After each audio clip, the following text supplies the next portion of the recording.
What's up, guys? Welcome to the February 2017 edition of Ask Kinda Funny Games Anything. I'm Tim Gettys, and right here, you can see I'm in the beautiful land of Japan. The blossom, what are they? The cherry blossom trees? They're around me. They're gonna slowly ascend and descend over time. Kevin made sure to have a beautiful loop going. Thank you for this new. So this is the magic and power of a LED video wall where anything is possible. Kev, could you do me a favor at some point and get me a stopwatch up in the somewhere so I know how long I'm going? Okay. Because there's not really a time limit on these videos. I'm just gonna kind of sit here and answer your questions Well, we that got you left calls. for me over at patreon.com/kindoffunnygames for this beautiful month of February 2017. I'm joined by two of my very good, I don't know what I'd even call you guys at this point. Best but like, friends, you asshole. Yeah, we got Kevin and Cool Greg. They're over there. They're like, Nick put it really well today. They're the Jay and Silent Bob of our generation. You know, so it makes a lot of sense. Anyways, you guys have been leaving questions for me over on Patreon, and I'm going to answer them all. And for the public people, if you want your questions read next month by one of us, you can also go to patreon.com/kindoffunnygames to do the same thing. And also, we do this on Kind of Funny's Patreon as well. This month is Nick. You should go watch that one. That'll be fun. I love that most of our content is just talking about other content. Like, that's all that it is, really. There's not much more substance to it. But this one has a cherry blossom tree. The good luck, don't you know? Let's get right into it. We got 32 questions today. I'm going to get through all of them. John BX32 says, Tim, I've been out of touch with Nintendo for many years, so I can't wait to play Breath of the Wild on that sweet, nasty Switch. When I finish that, I want to play some games I missed out on, assuming I'll have access to them on the Switch. What are 5 or more must-play games, in your opinion, from the Wii to Wii U era? Well, buddy, I got some bad news for you. Virtual Console, not going to be ready for God knows how long. We know it's coming, but it won't be there for the launch of the Switch. And even worse, like, I can almost assure you that there won't be Wii or Wii U on Virtual Console. So those games just aren't coming. There'll be Wii U ports, and of those, there will be many on the Nintendo Switch. So get hyped about that. But to answer your question anyways, games from the Wii and Wii U era that are must play. Let's start with Wii U. Let's start with Wii. Let's go to the Wii. Mario Galaxy 1 and 2.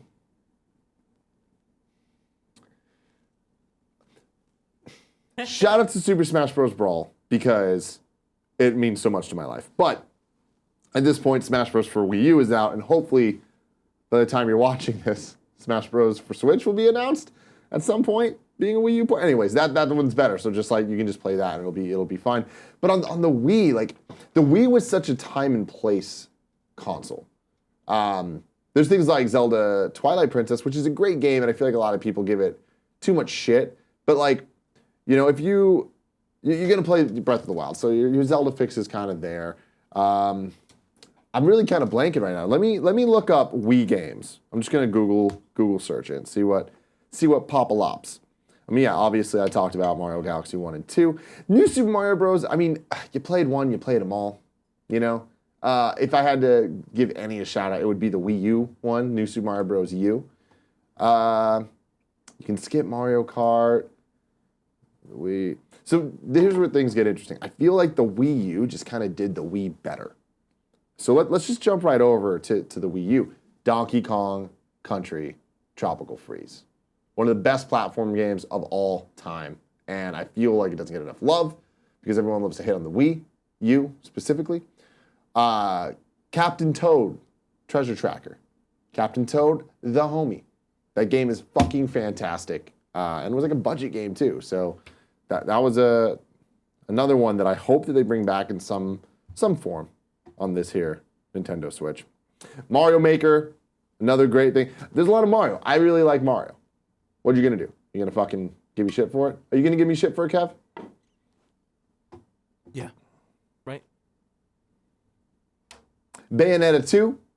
Obviously, many people played Bayonetta 1, but then when they made it a Wii U exclusive, it kind of like fucked things up for everybody else. But whatever. I mean, it's a fantastic game. Lots of fun there. The thing is, like, Wii U games, most of them are now playable also on other places, like the 3DS. Like Yoshi's Woolly World, it's a great game. I'm not going to give it, like, the highest praise. But now you can play it on 3DS, so you can do that. But the ones that I stand by, I'll give it to Smash Bros. Mario Kart 8's awesome, but you can get it on the Switch. Captain Toad and Donkey Kong Country Tropical Freeze. So there you go. Stay away from Mario Party 10, Star Fox Zero, and Paper Mario Color Splash kind of sucked a dick too, you know? Jaron Dorsey says, hey Tim, do you find it ironic that Sonic and Mario appear to have great games coming this year? Tossing the Crash collection and us 90s kids are living the dream. What's another platforming franchise you would love a remake for, or just a new game? I myself would love a new Ape Escape or Spyro collection similar to what they've done with Crash. Thanks and keep up the good work. You know, I'm going to give it to you. I know it's not 90s, but I'm happy that Ratchet & Clank is getting a kind of resurgence that I feel like they deserve. The remake they did was fantastic, and I think has kind of ushered in this idea that there can be $40 games that are super polished and aren't necessarily going to sell bazillions of copies. So they did such a good job with Ratchet. I feel like Spyro could be fun. I have such love for and like nostalgia for Crash that's my franchise. So even back then I was always a Crash guy over a Spyro guy. But I'd love an excuse to like give Spyro another shot. But I don't see myself actually, like I'm gonna beat the 3 Crash games when they come out. If a Spyro collection came out, I'd probably play most of the first one, but never actually beat it and then just not play the others. You know what I mean? Do you think you're gonna do some sort of Crash Let's Plays? Oh yeah. Yeah. Yeah, I think we will. I think we'll have to. Oh shit! On your birthday, it comes out on your birthday. On my birthday. Are you gonna replay 1 and this time beat it? You pussy. Well, I did beat it last time. Off air. All right. No, it wasn't off air. Yeah. It just wasn't on stream. Exactly. Okay, off stream. But it was, the people can see it. You can go to youtube.com/kindoffunnygames. You're probably already here. Look up, Tim beats Crash Bandicoot when I beat Crash Bandicoot. You fucking asshole. Dude, we got so close on your birthday. I remember how devastating it was because it was like 6 o'clock and we were done. To death. Yeah. Got real far though. All right, moving on. Griffin Carr has a good question. Tim, why hasn't there been a Yu-Gi-Oh! VR game yet? They're missing out on something huge here. You're right. What the fuck? I just feel like, I guess VR is, again, such a niche install base that I don't think there's enough Yu-Gi-Oh! Supporters to like support that type of thing happening. But what's it called? Yu-Gi-Oh! Duel Links. I think I gave a shout out to it on the Gamescast a couple weeks ago. Yeah, Yu-Gi-Oh! Duel Links on iPhone. Holy shit. It's Yu-Gi-Oh! In the palm of your hand. They did a great job with it. But yeah, VR could be really dope for that. We've seen kind of that style of stuff. Not VR, but on the PS3, there was the card game, and it like made the eye toy on PS2. It's always kind of weird and gimmicky, but you know, weird and gimmicky's kind of my thing. Cameron O'Neill, hey man, if a new company such as Amazon, Facebook, or Apple was to make a game console, what feature would make it stand out? Do you think we'll ever see a new game console company? What feature would make it stand out? No time soon. Yeah. But eventually we will. Yeah, like no one would have saw Microsoft coming, and then they just did. Yeah. No one would have seen Sega leave, and then they just did.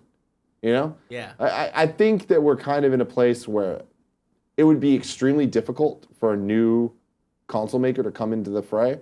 As we saw with Steam, it would really require a kind of full assault, like a full focused assault on the living room, and Steam didn't do that. If Steam were to have dedicated, this is the Steam box, and not say, these are the Steam boxes, I think it would have been a different story. But I don't think that we have an economy that can support that much. If anything, I think eventually we'll hit a point where there's less consoles. But yeah, I don't know. And what feature would make it stand out? I don't know, like maybe the ability to take it on the go and snap it into the thing so that it makes it come on the TV. Guys, please support the Switch. We need this. What do you think the first console to go is? Is it Nintendo? No. Really? I mean, my thing is, it's not a yes to that. Like, there's all the talk of like, oh, the Switch is going to fail, and then they're going to make games for the other consoles. That's not going to happen. And like, if it were to happen, that's not what you want. Because everybody's saying that, thinks they want that. But what that means is, all right, Nintendo's going to make Mario and Zelda on PS4 and Xbox One and nothing else. So we're not getting any of the spin-off games. We're not getting any Fire Emblem. We're not getting any, like, all of a sudden it's just going to be just core Mario, core Zelda, core Pokemon, and that's it. And, like, sure, that's enough for a lot of people, but I love Nintendo for the amount of variety in their games. And I feel like to a lot of outsiders, they can look at it and be like, oh man, all they do is Mario games. It's like, okay, well, yeah, Mario is a character and in the title of 10 different games, but they're all different genres. You can't compare Kart and Party and Smash Bros. And the core Mario 2D games or 3D games, or now the 2D, 3D games, like the obstacle-based games that still play out in a 3D way. Like, there's enough variety within all of that it's like Nintendo has its cast of characters, and yes, they do rely on going back to the same ones over and over, but it's like the same 30, you know? Like, the cast of Smash Bros. Wii U is like almost 60 characters. Like, what was the cast of PlayStation All-Star Battle Royale or whatever? It was like 20 characters, and half of them were evil clones of the other one. It's a disaster. Justin Max says, hey Tim, just finished my first Final Fantasy game, it was 15, and I really liked it. However, I definitely thought there could have been a little more character and plot development without getting into the anime. Which Final Fantasy do you think has the best characters and story? I agree with you. 15, the thing that I liked most about it was its characters and kind of story, and we didn't get enough of it. I had a very similar problem with Metal Gear Solid 5, The Phantom Pain, back in the day. In terms of which Final Fantasy I think has the best characters and story, it's hard. There's a lot of them that are great, and I feel like 7 is simultaneously the easy answer and also the, like, it's cool to not say 7 answer because people are just like, oh, 7's overrated. And it's like, no, 7 is talked about and remembered the way it is for a reason. And I think that reason is its characters. Its story, in my opinion, I'd give the story to 10 and I'd give characters to 7. Many of them have great characters, many of them have great stories, but there's something about like Yuna's journey in 10 I feel was interesting from a plot perspective, whereas like the plot of Final Fantasy VII isn't interesting necessarily, but the characters are what make it interesting, so there you go. And 6 is just a masterpiece all around, so like I want to give it a shout out. Ahmed Al-Rizi says, hey Tim, what was your favorite moment from 2016? And what are you looking forward to the most for 2017? P.S. How about that Switch Super Bowl ad? Brought in good luck for Tom Brady. Hopefully it does the same for Nintendo. I thought the Super Bowl ad was perfect to get that in front of a mass market that doesn't know what the Nintendo Switch is. In 30 seconds, they made it very clear what this machine is, can do. So, good job, Nintendo. Shout out to Imagine Dragons. They bring the hotness with them sweet, sweet tunes. What was my favorite moment for 2016? I mean, I think from a video game perspective, my favorite moment from 2016 was definitely Crash Bandicoot's reveal at E3. I lost my fucking shit. And I don't think I'll ever lose my shit in that way again, because I never actually thought Crash would be back. And then he was. All of a sudden, he was with an orchestra, and Sean Layden walking out, and there's an LED video wall even underneath him, and his little shadow was there. Oh my God. I watch that clip every once in a while, and it makes me happy to watch me happy. Because that's the most Tim Gettys thing possible, you know? I like to live my life the way I live my life. Don't judge me. I see Cool Greg over there judging me. Bro, no one is judging you. We support you for who you are. Again, I love that Greg's just there. It's like my favorite thing. Man, I can do anything I want. I'm a goddamn wizard when it comes to this guy, our studio. Yeah. I love it. You are. Okay. Man, see here, people are kind of like in a like-minded wavelength here. Bikram says, hey Tim, what was your favorite moment from the Year of Dreams? Like I said, the Crash Bandicoot thing, but trying to think of some more moments. Was that not the Year of Dreams 2? It was Year of Dreams 2. So what was your favorite moment of Year of Dreams 1? Oh, okay, maybe I'll take it that way. Favorite moment from Year of Dreams 1? I mean, the Final Fantasy VII remake. Like, seeing that trailer, again, that's another thing where I'm like, and that's on a much wider scale, of like, that's been the rumor for 15 years. And it's like, this is going to be the year. that they're gonna announce the Final Fantasy VII remake. And then when it happened, it was like, this is fucking real. Like I remember being at E3 and there was rumors before Sony's press conference happened. Like people were talking like, I hear they're gonna announce Final Fantasy VII remake, and I was like, there's no way. Like even though I trust you and I know you're an insider and I know you know this stuff, like, no, fuck no. But then they did. I'm not a Shenmue guy, but I feel like that moment would have definitely been huge for me. But I am in Shenmue land here. What, I can't call it Shenmue land?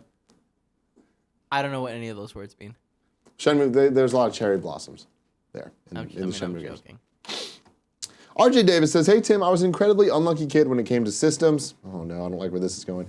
My first system I owned was a PS1. It was great. I got Ape Escape, Spyro, and Crash, but in 2000 it broke. It did these weird glitches that I think was an issue with the RCA cord, but I digress. Thankfully, it was close to the PS2, and I waited for that. But much to my chagrin, I had 3 PS2s break during the next couple years. I've been much luckier in my adult life, but still have had some bad scares. Did you ever go through anything like that when you were young? My systems never broke like that. Over time, my PS2 had better days. It was around the time God of War 2 came out, so I mean, it was the end of the system. By the time God of War 2 came out, the PS3 was already out, but no one was buying that thing. Fucking $599 US, get the fuck out of here. So we had our PS2, and my PS2 couldn't play God of War 2. The disc just couldn't spin fast enough. Like you could hear it trying so hard, but it just couldn't do it. So that was kind of that. I mean, the most similar story I can say is when I bought my N64, I was a dumbass kid. I didn't know what the fuck was going on. And my TV didn't have the red, yellow, and white, the RCA things. So I got the system. I'm like, well, I can't play it. So this sucks. And everywhere was closed. It was late on like a Sunday night. So I was fucked. So then the next day I had to go. We got one of those RF adapters, the switch adapters. And you put it in, and then it would make my Nintendo 64 work. Which is funny because for a long time, when the Nintendo Switch finally was announced, when you would search and try to see if the pre-orders were up or like the controllers, if you typed in Nintendo Switch, this goddamn N64 coaxial switch thing would come up, and I'm like, oh, that reminds me of back in the day. You gotta adjust again? Yeah. Yes, I didn't clip it. Good. Okay. Michael Blanc says, Tim, what GameCube Virtual Console title are you most looking forward to? To me, it's probably Metroid Prime.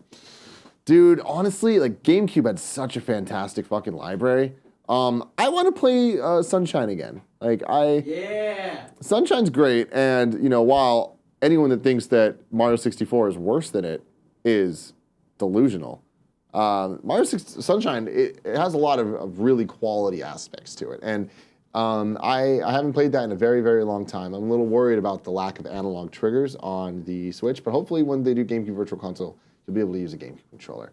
I'd love to go back to Melee for a bit too, just to see how different it is, because it's been a while. I feel like there'll be a lot of games I just want to pop into. Luigi's Mansion, classic game. Metroid Prime is interesting because I feel like I've played it enough in its different incarnations, even though it was probably just Metroid Prime on GameCube and then the trilogy on Wii U. But it'd be hard to go back to playing the GameCube version of Prime when the Wii U one, or the Wii version is superior. But whatever. Morgan K says, hey Tim, this is my first time commenting or asking questions on the internet. Happy to pop that cherry for you. Would like to know what your childhood / upbringing was like with video games and how it formed you into the man you are today. Debatable. Did your parents stop you from playing games, or were they supportive of that side of your childhood? Did it have any impact at all? Thanks for all the hard work for you guys. Love from Australia. So let's see. We've talked about this before. There's a Gamescast Patreon exclusive that you can find where I give my history of video games. You can go check that out. But the long story short answer is my mom was always like weirdly supportive of me just doing things because like I just got the shit done. So it was just like, oh, you did your homework? Cool. You want to play games? Okay. So then I just did. So that worked out pretty well. I didn't have any consoles for a long time. Like my first console I owned was a Super Nintendo when I was in 2nd grade, maybe 3rd grade. So that was like a bit on the older side compared to all my friends. But luckily, I had a lot of friends. So I would just go to their house, fuck around on their shit. Christopher J. Brennan says, hey, Tim, love you guys. Keep up the good work. I know you guys get asked all the time about how to get a career in the industry, but I have a more specific inquiry on this front. How would you recommend pursuing a career in the industry in 2017, particularly on the games coverage side of things? I know Colin's always recommended a degree in journalism, but does that really apply in 2017 with traditional games media in the state that it is, and everything's shifting to video coverage instead of written articles and such? Is there even a specific degree that can be recommended nowadays, or would you just be best to start blogging and making videos and be self-taught and build a portfolio to show when applying for jobs? I could not disagree with Colin more in many things in life, this being yet another one of them. Fuck college. It's so stupid for this type of job. It's very important if you're trying to be a lawyer. It's very important if you're trying to be a doctor. If you're trying to talk about video games on the internet, here's what you need to do. Talk about video games on the internet. You're absolutely right. Get a portfolio of work done. People just want to see that you're doing stuff. That will go so much farther. Thinking about the people at IGN that I worked with, I doubt many of them had college degrees. I know for a fact many of them didn't. And that didn't stop them. It's all about just getting on people's radars. So do whatever you can to have people get on your radar. Having said all of that, it's just a game of opportunity and kind of just like upping your chances at anything. So it's like, yeah, having a college degree in journalism, yeah, that's gonna help, right? Like that would give you the edge over somebody that doesn't if it was a one-on-one thing, but it's very rarely a one-on-one thing. You just gotta get in there, scheme, and make people happy. Right, Kev?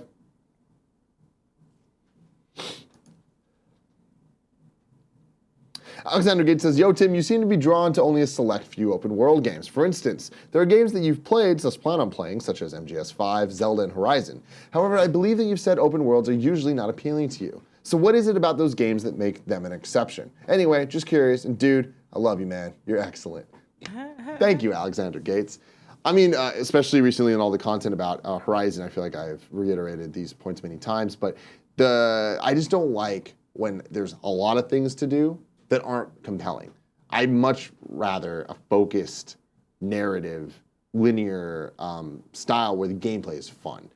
I like openness to the gameplay and how I can kind of go about things, not so much to the world. It's similar to like movies and TV. Like I enjoy movies because I can watch one, it's 2 hours and I'm done. TV, it's like you have to get into a whole season of it, and it's a much bigger like endeavor.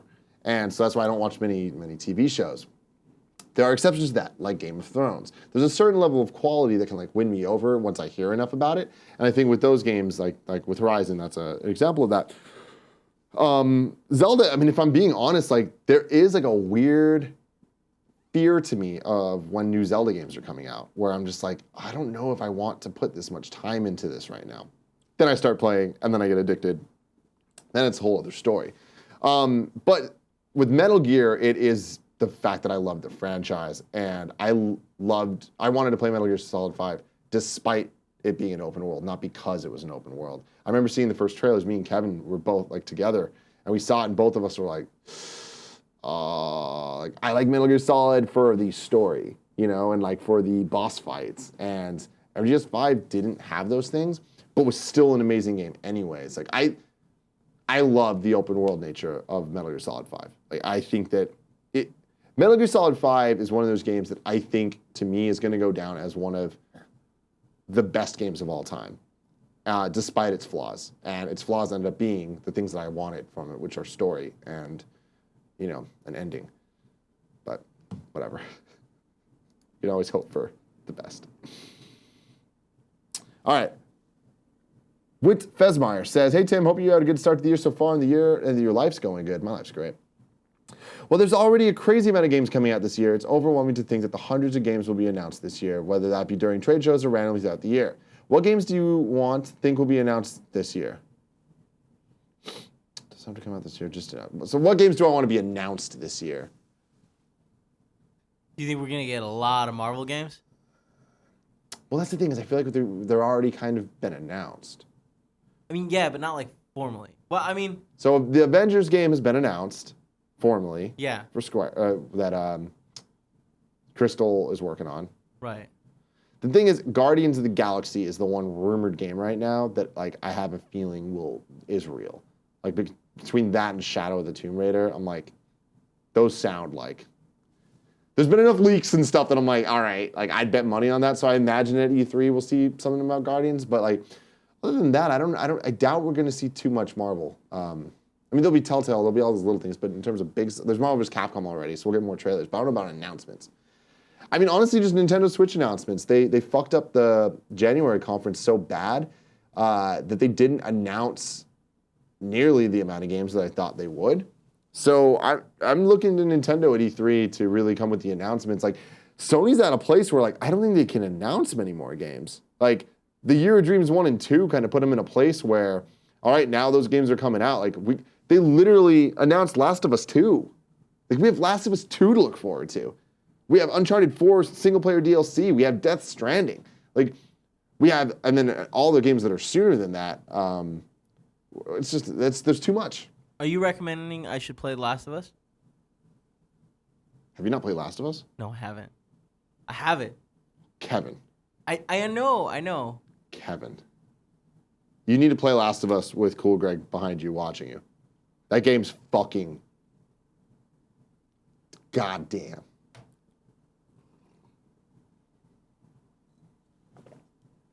Stephen Hunter Strong says, for being the sole representative of all things Nintendo and anime at Kinda Funny, you have my utmost respect. Thank you.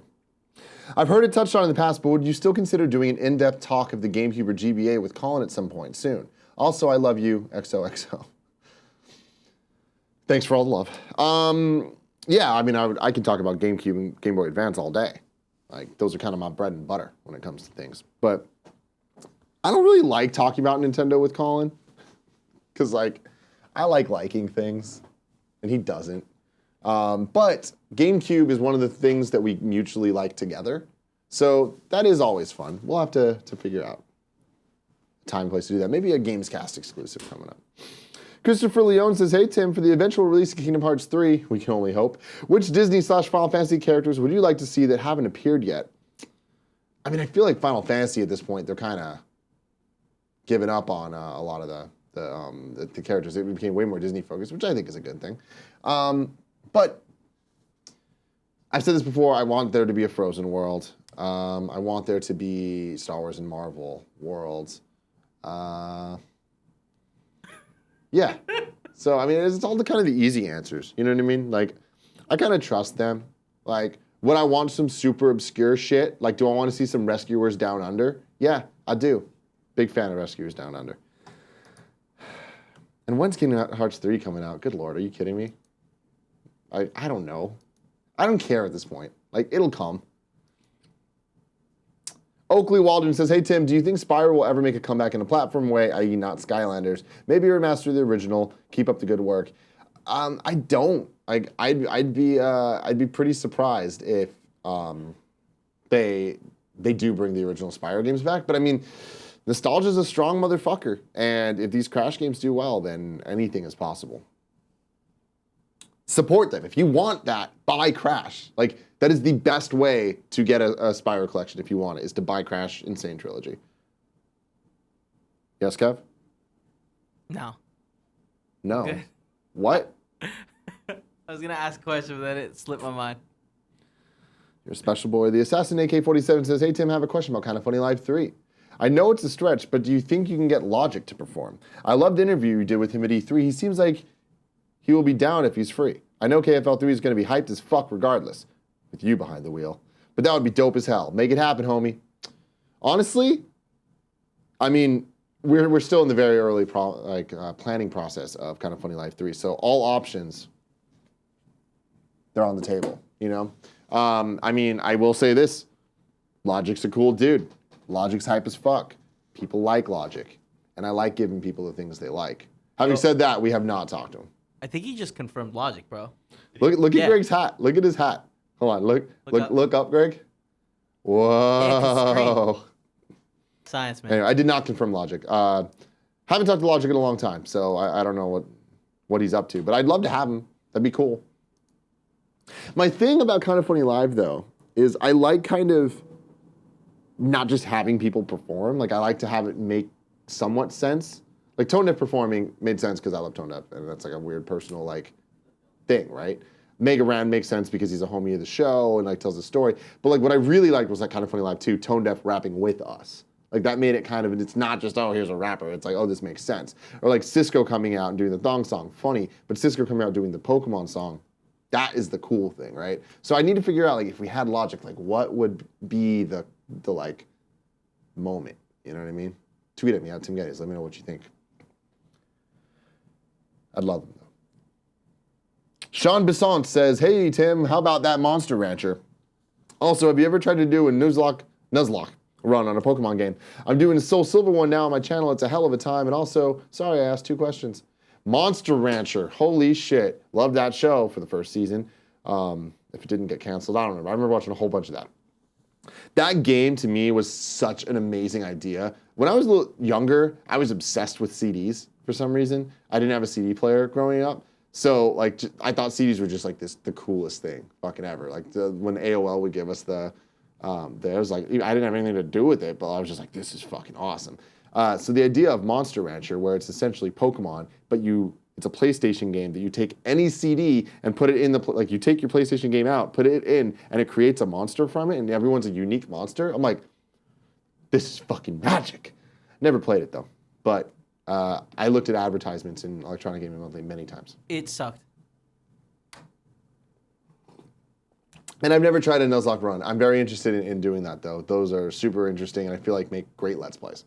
Can you describe what that is? The Nuzlocke run in Pokemon is you play through a Pokemon game, but if that Pokemon faints, you have to let it go. And like you have to just keep going and never die, essentially. That seems really harsh. Yeah.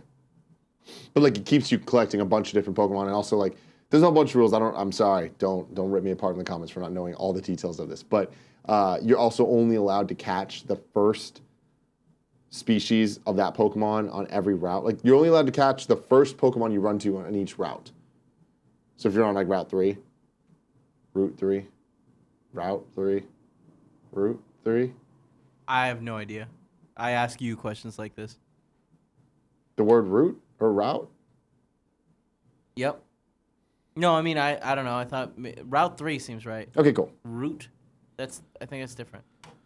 Justin Max says, hey, Tim, in your opinion, what are the best 3 Wii games? We already went through this, but you know what? Fuck it. I'm just going to say Mario Galaxy 1 and 2. You don't even need a third. Those games are so good. Matthew Dustman says, hey, Tim, you're a wonderful person. I'm sorry the year of dreams was crushed. What? I wouldn't say it is. I mean, Nintendo fucked up and had a bad conference. We still have E3. The Year of Dreams 3. Get hyped. Sponsored by Gatorade. I felt almost exactly like you did going into the Switch reveal. I was getting ready to sing Nintendo's praises and be happy that they finally got it, you know? It's in quotes. But like, I still pre-ordered my Switch and I will get one day 1 to play Zelda and maybe Snipper Clips when it comes out. You're gonna get Snipper Clips. It's fucking awesome. I guess I'm holding out a small bit that E3, Nintendo will show us something a bit more than they have right now. What would be the dream announcement that Nintendo can make at E3 that can turn the year of nightmares back into a year of dreams? Honestly, I feel like they've lost the perception game with their haters. Like the games journalists that don't like Nintendo are now in a place to just constantly hate on whatever decisions Nintendo makes. It's going to be same like it was a couple years ago when Nintendo does its directs at E3, and some years has great ones, but everyone's still hating on it because it's like, oh, whatever, it's a forgettable thing. And it's like, that sucks because to me, that was their moment and they lost it, and it's an optics and perception game.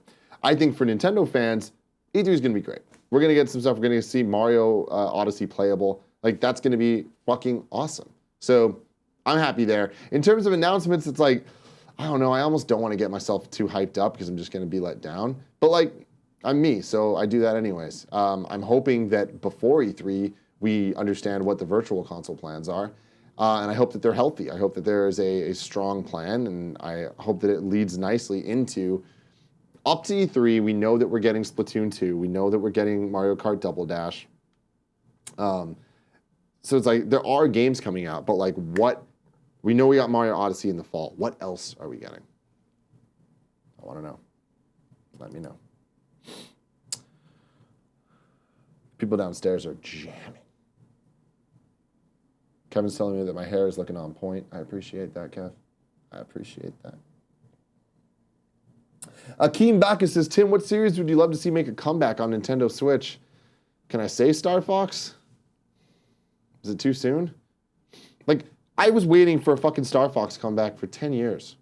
Then it happened, and it was trash. They wasted it on the Wii U, and they fucked it up. Out of all the franchises to experiment with on the Wii U, they chose Star Fox? The gamepad? No.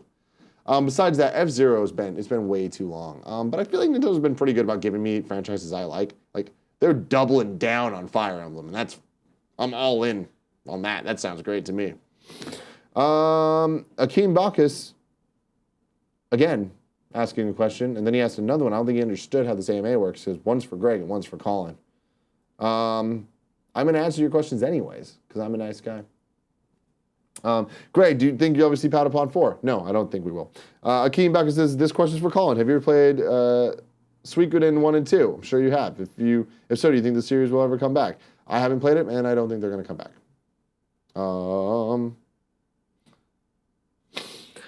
Israel Cadeo says, if you could take one IP from PlayStation or Xbox for Nintendo Switch, which would it be and why? Ooh, that's hard. I don't know. Because, I mean, Uncharted needs the, like the AAA fidelity and all, you know, all of the flops. It needs the flops. So, I don't know. Let's see. PlayStation franchise that I want to take on the go. I don't know. I mean, do you say, or Xbox, Halo would be cool. I'd like to see what a Halo could look like, portably. Because I feel like a first-person shooter would be fun on the Switch to have just like, to fuck around, and I like Halo, so I'm gonna say Halo. Didn't we have an Uncharted on the go, on the Vita, and it was great? Golden Abyss. Yeah, but I mean... What? No. It was awesome. What do you mean, nah? That's not even a... Shut up. You don't know what you're talking about. Jason Bond says, now that we know the price of the Switch Online service, do you think it was as big of a deal as people made it out to be? We'll see. Yet to be seen. People obviously make big deals out of things, and like, whatever. It sounds dumb, and if you don't want it, don't get it. Right now, I'm not planning on getting it. It sounds dumb. I'm not going to use it. Patrick Hennon says, Tim, which video game characters would you want to see in a buddy cop movie? Fuck, I don't know. Like, there's so many. Any of the I mean, Ratchet and Clank would be great. Then they made the movie, and it wasn't that good. Brian, you don't need to answer this on the show, but I figured this would be a great place to ask you guys. Seeing as you guys had a good time watching the Royal Rumble, do you think we can get a live watch-along of WrestleMania this year? I think it'd go over very well. Yeah, definitely, maybe. Like, that's the thing that we could do. I'd love to do that. Like, I love wrestling. Wrestling's fun. So that could be cool. 70 Patrick McIntyre says, how would you try to bring Crash into the modern days? Exactly how they're doing it. Just bring back the old games and make them look prettier and sound better. That's it. Modern days, I don't know that we need a Crash 4. Maybe one day I'll be asking for one, but today is not that day. 2 more questions. Ryan Wood says, I also share your love of Crash Team Racing. It was so much better than Kart, in my opinion. Think we'll ever see it again? I can only hope. Crash Team Racing, one of my favorite games of all time. The best kart racer of all time. Why are you shaking your head? I don't think we'll ever see it again. Oh, okay. Have you played it? No, it's great. Final question, and Amy Gilroy. Sorry for that. Random question. You've been warned. If the Disney princesses were gamers, what type of gamers would they be, and what type of games would they play? RPG, shooters, MMOs, etc.? Fuck. I don't know, man. I feel like this is going to get real racist real quick. I don't feel like I should answer this question. Don't do it, Timmy. Let's see. How can I keep this shit top level? No, Tim, think about their personalities and think about what kind of games they'd like to play. Yeah, I know. I'm trying to think. I just want one good answer of like. What game would Mulan want to play? That's an easy one. See, I feel like saying Dynasty Warriors. That's really racist. Ladies and gentlemen, this has been Ask Tim Anything for the month of February right here on Kind of Funny Games. Thank you very much for joining us. Next month, we'll have another one of the beautiful bastards.